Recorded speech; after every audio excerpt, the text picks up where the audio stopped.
that's when it started to get a lot of visibility. So I think in that sense, I think it's important to introduce you as a Latin American reference that in many ways became quite useful for architects that were interested in landscape in order to not have always to look for references outside Latin America. So, welcome.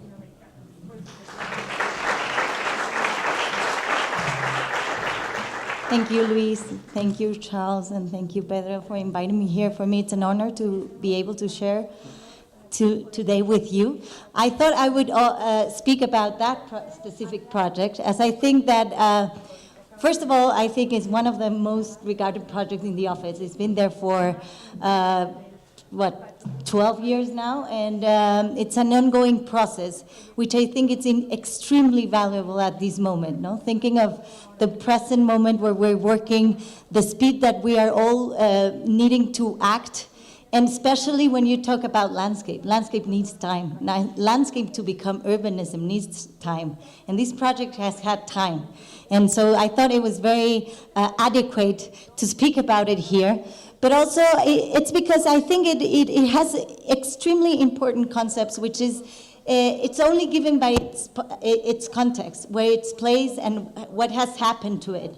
And I don't think that it could exist anywhere else in this way. But I think that what this opportunity has gave us is to understand many, many, many topics, which were very interesting in researching more, but also in applying in other projects that we're doing parallel in the office.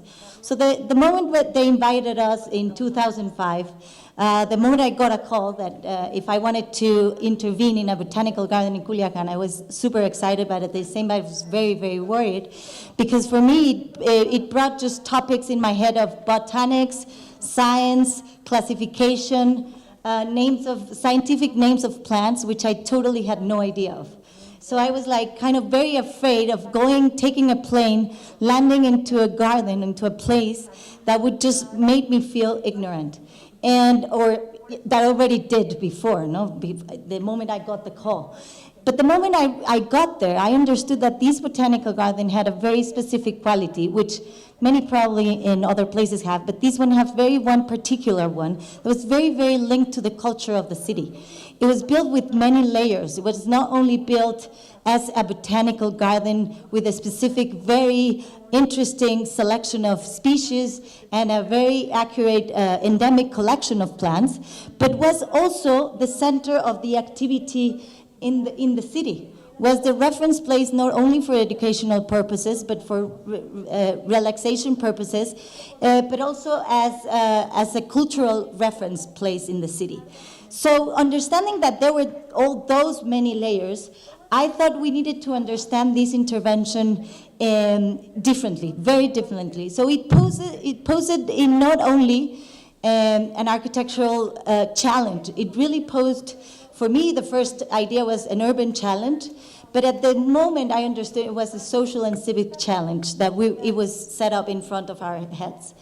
So we really needed to understand a bit of the history and why this garden became so important and was already so important when we arrived to the city.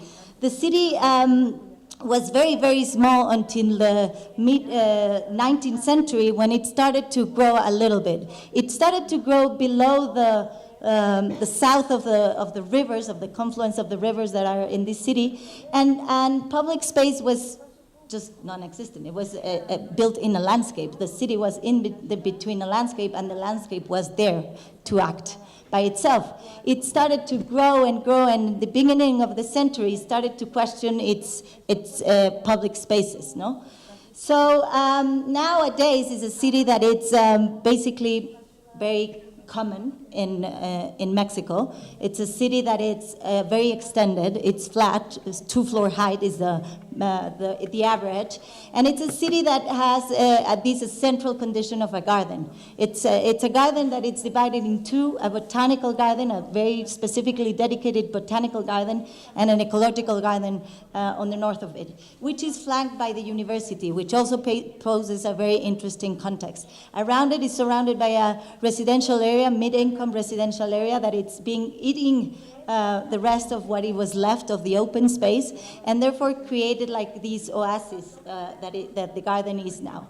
So when we arrived, the garden was really an example of how these places can really be done by the society, by the civic society. It was never designed.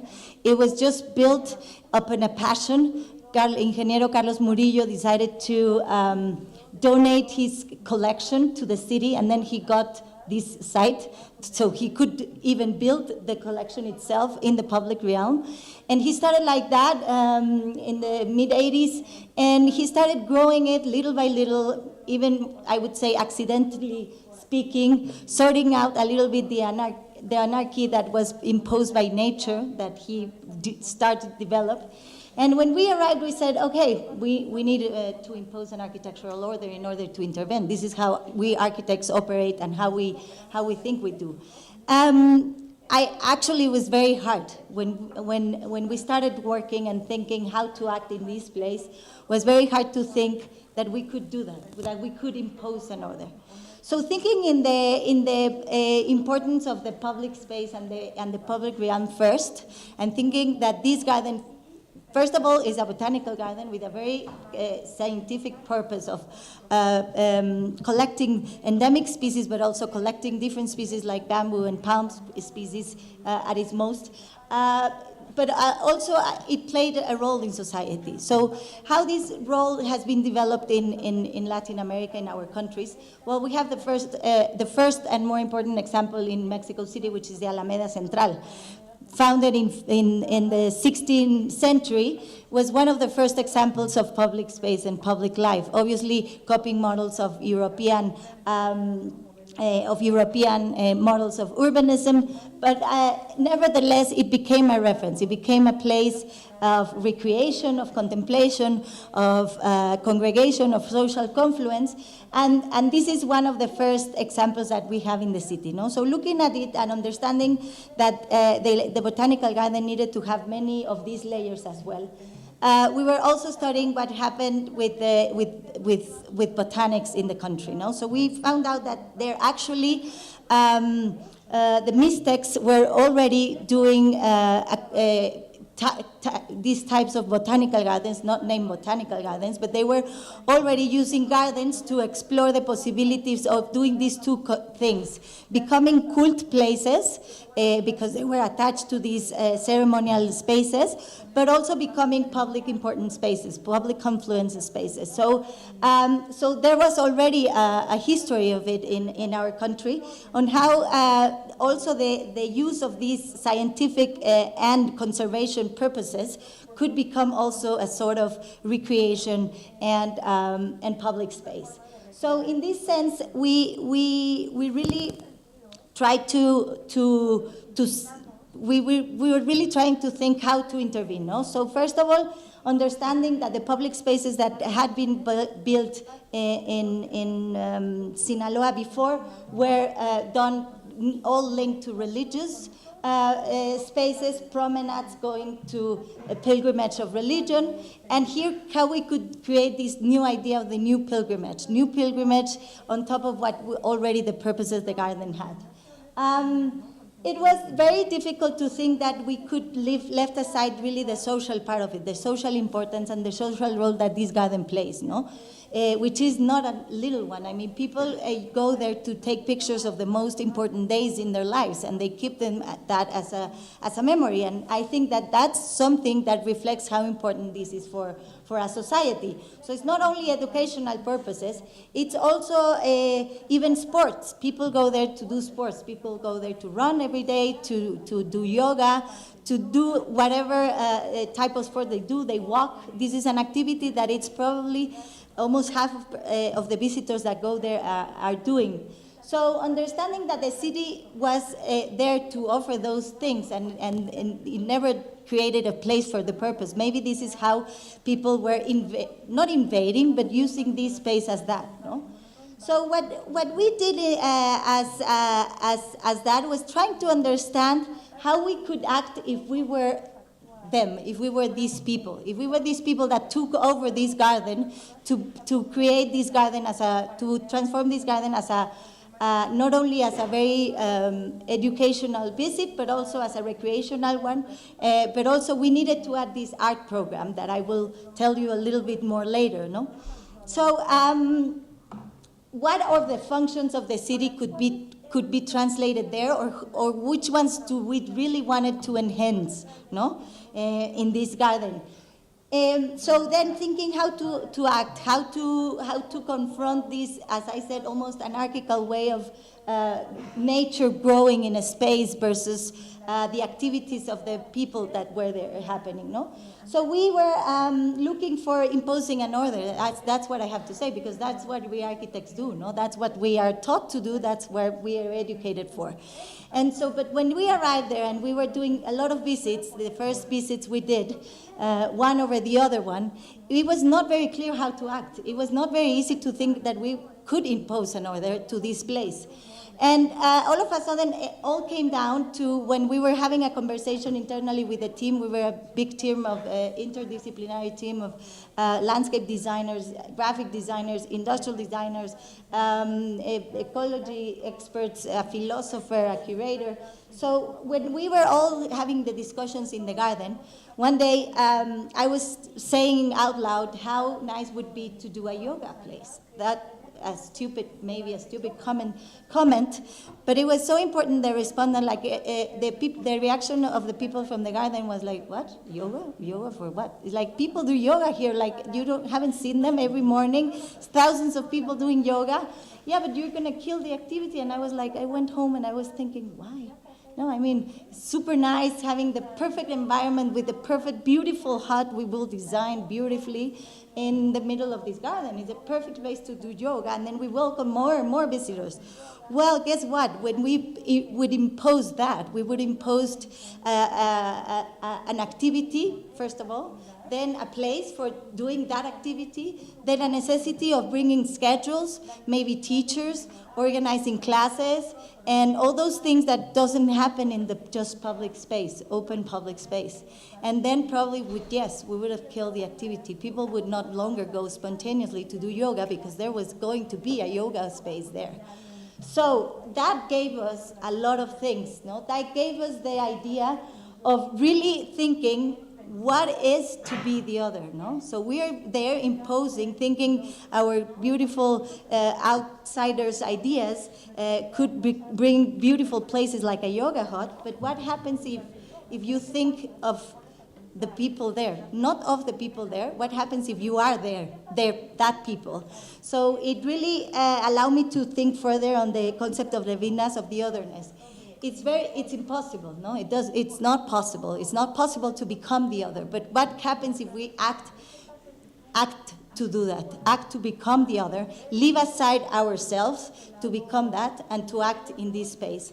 So in that sense, we tried to understand if there was a certain order we could use for us to understand the intervention. We needed to place different programs in order the garden to function better, and in order to bring the new program, which was the art program, together with the botanical garden that existed and all the other layers that I already said.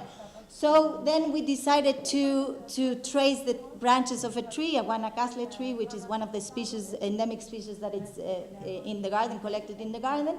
And we started overposing it to what existed and transforming it to the possibilities that would allow us to do the intervention.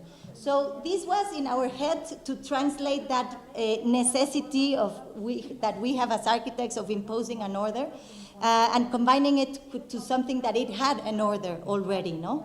And with this plan, we started acting, and we started intervening different spaces. The first thing we did was to get immersed in that botanical collection, because the first thing we said in the group we were working with which was TOA, Taller de Operaciones Ambientales, and Pratik Charpenel as the curator, Agustin Coppel as the initiator of the garden, and Carlos Murillo, the founder of the garden, we were thinking the first thing we need to remember always is that this is a botanical garden. It cannot, nothing else can surpass the idea that this has to become one of the most important botanical gardens in the country. But also, it needs to hold all the other programs. It needs to embrace the possibility that it has all these activities, and that it's a reference point for the city. It's a big, important public space. So in that sense, the first thing we did is, as a group, we got immersed to understand that there were 17 collections, 1,800 species, different species, that they were all placed in different places, that it was very hard to understand and to say how important already the collection was, because it was not logic. No, it was not logic in the first, because it was not built upon logic, which was a beautiful thing, you know, but we needed to create an order, as I said. So what we did is we started doing little interventions. For example, doing a bridge in the middle of the pond that existed, so you can easily meander through the pound collection without having to go around, passing to other collection, and then understanding that the pound collection continues. Or introducing a water pond in the middle of the bamboo collection, which also enhanced the ecology of it, giving more humidity to the space so the bamboos could really flourish there and expand the collection. Or really understanding how we could embrace even those little moments to enhance the different species, create moments of pause, of relaxation by adding just hammocks in a point, just protecting the boundaries of the collection with the public and allowing the activities to happen spontaneously. Opening, for example, exposing the drainage, because the drainage was not exposed, and it's a gravity system which is very interesting. So the visitors could really also interact and understand a little bit how the garden works. Create paths where there were none to understand different moments and different parts of the garden, or enhance species with another nice specific intervention as a landscape, not as necessary as a collection. And I think the art did the same, but I think the art even went deeper. The artists were not encapsulated to any brief. They were let out to do whatever they wanted. The curator chose artists from the client's collection, from Agustin Coppel, and decided to invite them to go to visit the garden. Mostly all of them did, and create a piece specifically for the garden. No? So this is a piece by Alora and Calzadilla, a couple of American artists, that this exactly shows the level of the decisions of the artists to create an interaction with the public. And I think that this is a piece by Adrián Villarrojas. I think that the possibilities that this has given to Culiacán are immense, and we never saw it when we were thinking on all these layers and all these possibilities of the public space, and it's something truly important. If we would have commissioned, for example, this pavilion by Dan Graham, which obviously has become the frame of the most important moments for people as well, or a piece by Francis Salish, who crashed his beetle in the garden, and obviously had, at the beginning, people really mad about it. But how these really interesting artists, important artists from all over the world, are really creating an interaction with the public in a way that it could have never, ever happened with a museum. A museum that we could have built in the same place with the same budget. We could have created the best museum in the world with the perfect conditions, a white box, and would have been empty. And in this case, the art has become a part of the life of Culiacán, which is something that it didn't have before. And if when you think to import a model of that function in other parts of the world, so you do in Bilbao a Guggenheim Museum, and it all of a sudden is the best thing that can happen to the city. Well, I know it has many layers, etc., etc. But it obviously works because people are around with art in their lives. So you bring a museum, the museum is filled with people. You bring a museum to Culiacan, it's empty of people. Why? Because people are not really, this is not part of their everyday life. But what happens if you bring a museum to the everyday life? Then it becomes part of the everyday life. And this was something that we never expected. For example, this piece of Richard Long, that one was installed in a plaza in New York, obviously untouched. In Culiacan, it's become the picnic stalls, no? Or the shooting of photos, or the any, you name it, what it has become. Or this very controversial piece by Teresa Margolles, who took even the discussion with the public of the garden into another level, even socially, and going to discussions of problematics, drug dealers' problematics, which I'm not going to go because otherwise I could speak for 2 hours. But it is the reaction that you want to provoke with art, with a museum. But this is not a museum, and this is not an art encapsulated in a place. It is a collection of objects, but it's not displayed in the perfect white box. No, it's out there. It's interactive, which certainly the contemporary art allows it. I mean, it's very difficult to hang there the Mona Lisa, right? But you can do it with contemporary art, and certainly is involving the Culiacan society into a conversation that brings another level to these people in the society. This piece by Roman Ondak, or this piece by Valesca Suarez, or a very big intervention by James Turrell, which also has become a very popular attraction in the city. No?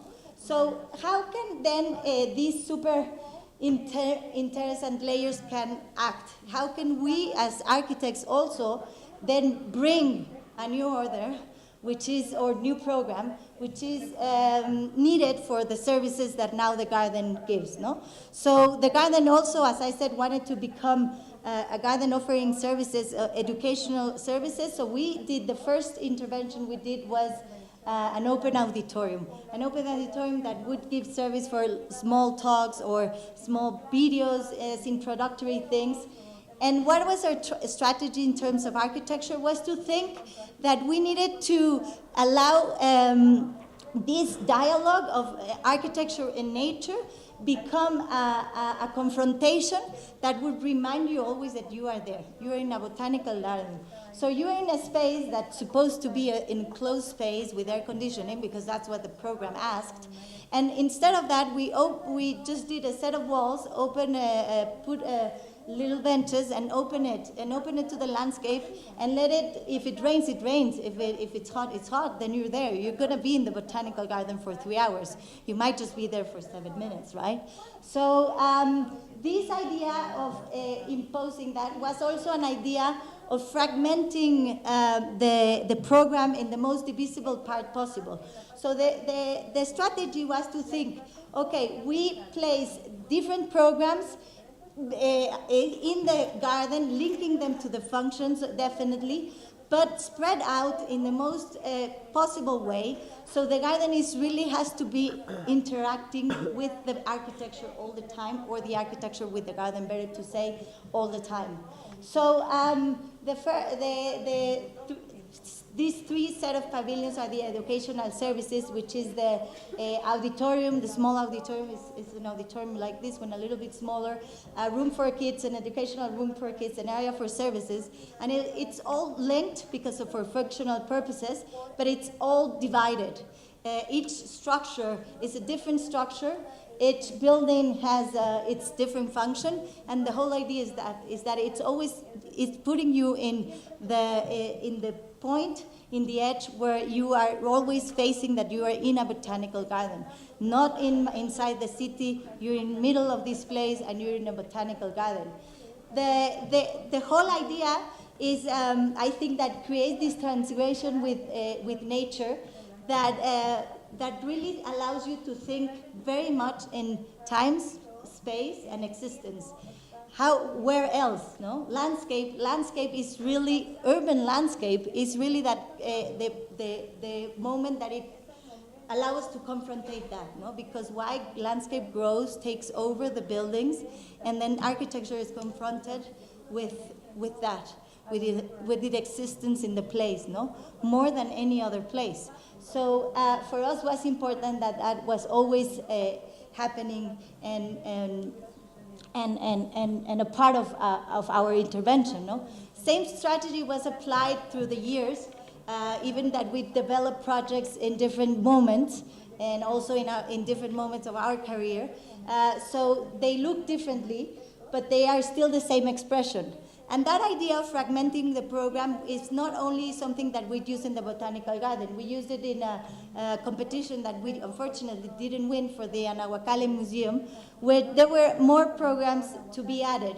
And we thought the possibility of activating the landscape was through inserting all those workshops to the landscape, to the beautiful landscape, the lava landscape there, and confronting this architecture to the possibility of this use, of the possibility of the new expansion, and leaving alone the Anahuacalli to go back there to, and creating obviously an homage to this monument, and leaving it to the backdrop, which is incredibly beautiful, to be confronted with this very rocky landscape. Same strategy, as I said, that we've used in the Botanical Garden and continuously with these different buildings that we've done through the years. This is a service area that holds storage and a greenhouse,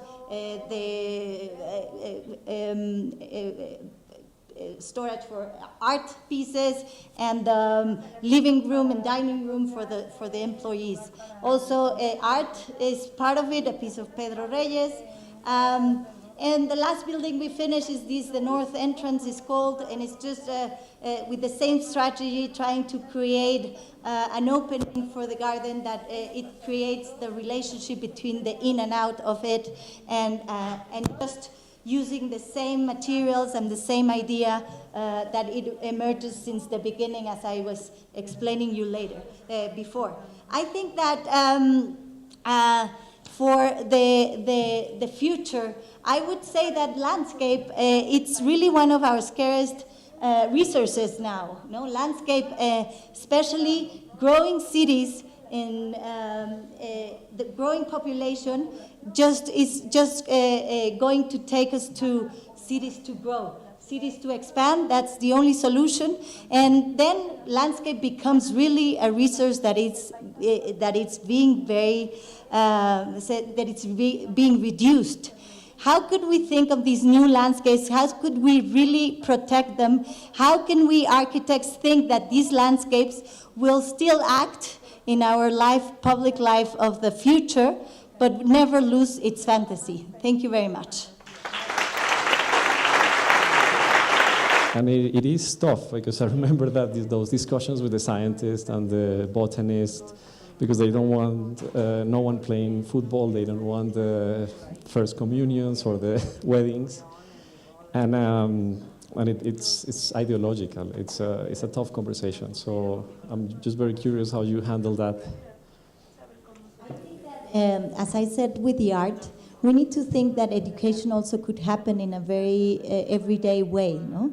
So if you impose a specific order, it's very hard that this happens spontaneously, no? So allowing this spontaneity that it had, I think that the key point for us was that the garden existed with this spontaneity and done in this kind of more intuitive way, you know? So that for us was a really good start. So the founder of the Botanical Garden was an engineer with a big passion and a big knowledge of botanics, obviously, but not with a scientific formation, you know? So I think that already as a start was something that it was a given. We were very lucky to have. And the thing was the difficult part was to embrace it, embrace that possibility, no? And understand that possibility was the richness for it, you know? Because I think that we could have arrived and imposed the order that the scientific proposition of a botanical garden didn't had before, no? And that would have been wrong, because we would have killed then really the link of this garden to the city, which is as important, I think, as the scientific purpose of it, you know?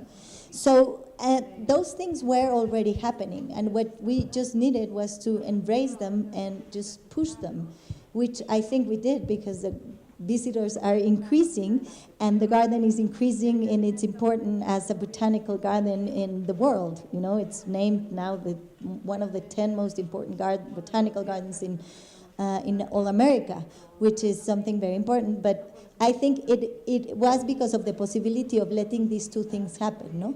So it needs a possibility like this to live, because otherwise also, if this doesn't, like, it would have killed the possibility of this garden, or the situation of this garden of being a really important recreational space for the city.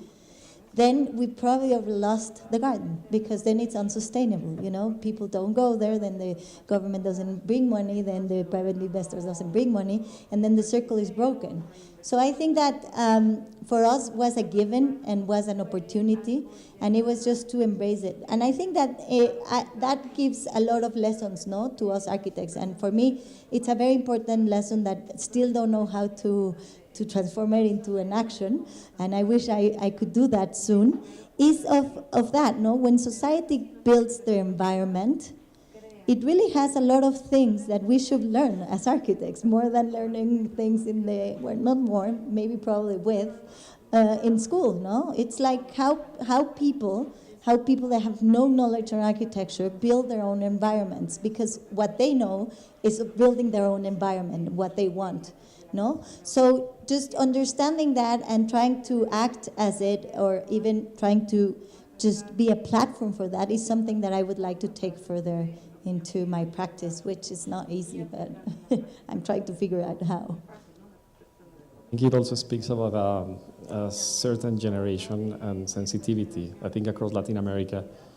That, to me, it reminds me of there's a beautiful book called From Bauhaus to Eco House that speaks about the late Bauhaus, when these people had to flee, and some of them went to London, and they were having these conversations. People like Bertolt Lubetkin and Ove Arup, for example, talking about, how did you design this space for penguins? Should it resemble Antarctica, or should it be like a museum? And you probably need to provide a space that is not like the botanical garden from the 17th century. It needs to be something that allows other activities. But somehow the botanical gardens across Latin America tend to look more like those old French or English botanical gardens. And I think it's only now that you start to see a generation of architects like you, and among others, that are perhaps transgressing that idea of the representation of nature, and that's ultimately what makes it urban, when other activities can happen beyond the display of beautiful nature, or whether it's vegetation or animals. So that's what I think the project is paradigmatic. Then I want to ask you quickly, because I saw you had some paintings, and so a few days ago, that when we arrived, we were visiting the Modern Art Museum, and if you compare it with museums in these other cities that we have been doing this, like Medellin, Santiago, even in Brazil, and cities across Latin America, I don't think there's any other place across Latin America where you see painting and images of civic life are displayed together with nature so quickly. Like you usually, for example, in Colombia, you see images of the what is called the choreographic expedition and Humboldt and all that. So it's just nature. And then later you see small cities, small settlements. But in Mexico, it's immediate. It's nature displayed together with cities and volcanoes in the background. So I wonder if this has been inspirational, and if it's not, at least to try to talk a little bit about the connection of your work with these intense connection between urbanism, literally, civic life, even from those early paintings in Mexico? For me, those paintings that I showed, the two of them were painted by Velasco, and I think Jose Maria Velasco, and I think Jose Maria Velasco for me has been a reference because it depicts almost a photographic reality from his view, obviously, which I very much like. No, I like these. For me, if I think of the 18th, 19th century, I only think in these beautiful landscapes in the whole country, which obviously come from my vision of these, my visuals of these paintings, no, of Velasco. And I think that the depiction of these realities also served a lot of purposes, no? Obviously to the people that were able to see those depictions were a possibility of identifying with these places, no? Which I think that also is something very important, no? So in the 18th century, you think that there's a painter painting all these beautiful things. It allows you to identify yourself with that beauty. It allows you to understand that there's this beauty in this place, no? A little bit, I always, it's funny, but my family is from Bilbao, the name, yeah, I know, so obvious. But I went to Bilbao all my life. And all of a sudden, when the Guggenheim appeared, I realized the city was surrounded with green. The city, when you were in the city, you could look out to the green. And I never realized that, well, probably I also arrived to an age that I was more aware of my environment. But also, I think that it was because architecture or photography or painting have this possibility of you enabling you to relate to the place, no? Because all of a sudden you see it. You are able to react to it because you're confronted with it. Whereas obviously the landscape and the green in Bilbao was always there. But I never realized it was there, you know, as present as it is, because there was nothing to frame it. There was nothing to confront it with. Everything was gray. Yes, it was. Everything was sad. Everything was industrial. And all of a sudden it comes this beautiful piece of architecture. Everybody start painting their facades and you turn around and look at things. No, so a little bit, I think this at this moment with Velasco trying to do that and allowing people to relate to this beautiful landscape that it existed in that moment. No? Good. Let's talk a little bit about beauty then For to sure. end, because you have been recognized, I think, internationally also as a kind of socially engaged architect, and I think many architects in Latin America have been recognized by that recently, but you have done also beautiful work, and I think. Projects like this one, where there's such a strong presence of geometry and even the patterns. So I'm talking specifically about the ground as a means of expression. Might be because you didn't know much about plants, by the way. That happened to me as well. So you tend to be a bit more. You try to sometimes overly design when you don't know much about plants. And anyway, but I think there's a very specific use of geometry in your work that I don't think it's often connected with people that is recognized for doing this kind of socially engaged work. So I wonder if you can make a connection between your approach to landscape and nature, social engagement and geometry. Well, I think one of the most important things that people need in life is beauty. And well, after all the basic necessities of food and shelter, you need beauty around, and I think that's one of the least things that people with less resources have. Unfortunately, they are really forced to live in these environments that are normally really harsh, that are very isolated, very built in very archaic ways, and it's a resource that it doesn't exist, which is beauty. And that's something we can do. No? I don't know how much we can solve problems. I don't know how much we can really even be able to build spaces, real correct spaces for people, but we can do them beautiful. This is what we're trained for. So I think this is something that we really need to embrace when we're doing architecture. I don't think that we have to think that we need to act socially and then leave beauty apart. I think beauty should be the first thing we have to put on on first, no? One of the most important fulfilling things for a human being after being fed and nurtured and healthy, it's being the possibility of having beauty around you. In as sound, as vision, as taste, as smell.